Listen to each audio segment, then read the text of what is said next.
You are sitting across from a woman you are dating. Out of nowhere, she casually drops another guy's name into the conversation. She mentions a male coworker bringing her coffee, or a guy at the gym asking for her number. Your immediate instinct is to flinch.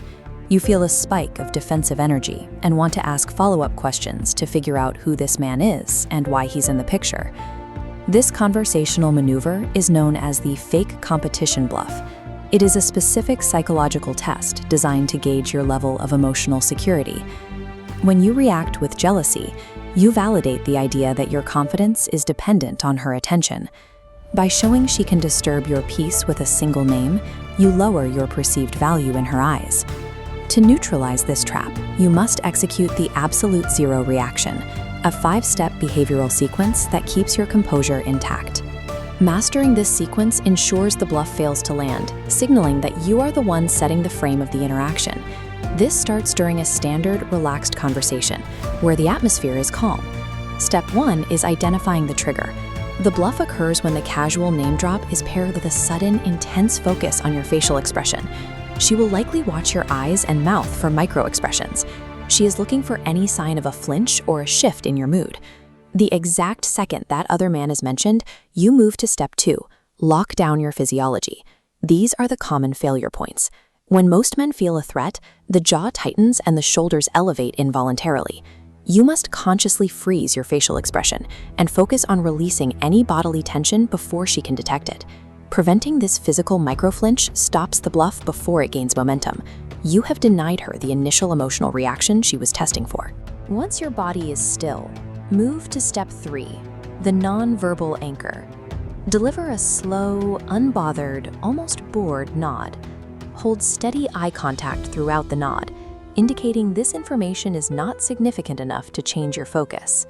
In many cases, you will see her own demeanor shift or her smile fade as she realizes the expected emotional response isn't coming. Now you execute step 4, the verbal neutralizer. Use a completely flat, neutral tone.